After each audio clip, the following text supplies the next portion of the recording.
নমস্কার বন্ধুরা, রিনিস কুকিং স্টাইলে আপনাদের স্বাগত। ইলিশ মাছের মাথা দিয়ে কুমড়ো রান্না করার জন্য 500 গ্রাম কুমড়োর খোসা ছাড়িয়ে আমরা ভালো করে ধুয়ে ডুমডুম করে কেটে নেব। এর সাথে আমরা কেটে নেব দুটো কাঁচা লঙ্কা। এবার কড়াইতে তেল গরম বসিয়ে তার মধ্যে মাছের মাথাগুলোকে ভালো করে ভেজে নেব। মাছের মাথা একটা পিঠ ভাজা হলে উল্টে আর এক পিঠ ভেজে নেব। এবার এই তেলেই দিয়ে দেবো 5 ফোড়ন।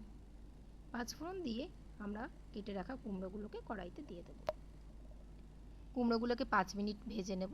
নিয়ে আমরা এর মধ্যে দিয়ে দেবো স্বাদ অনুযায়ী নুন দিয়ে গ্যাসের আঁচ মিডিয়াম টু লো ফ্লেমে রেখে কুমড়োটাকে আমরা আরও 5 মিনিট মতন রান্না করে নেব।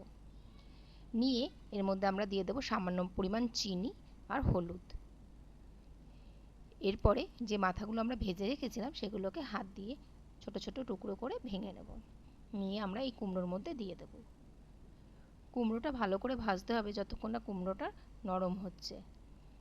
ইলিশ মাছের মাথার সাথে কুমড়োটাকে ভালো করে নাড়িয়ে আমরা একটা ঢাকা দিয়ে গ্যাসের আঁচ কমিয়ে দিয়ে 5 মিনিটের জন্য রেখে দেবো। 5 মিনিট বাদে ঢাকা তুলে কুমড়োর সাথে মাথাটাকে ভালো করে মাখো মাখো করে রান্না করে নেব। কুমড়োটার থেকে যতক্ষণ না জল শুকিয়ে যাচ্ছে ততক্ষণ আমরা এটাকে রান্না করব। কুমড়োটা কাদা কাদা হয়ে গেলে আমরা এটাকে নামিয়ে নেব।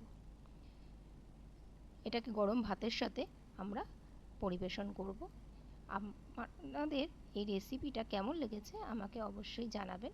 যদি ভালো লেগে থাকে অবশ্যই একটা লাইক ও কমেন্ট করবেন। Thank you.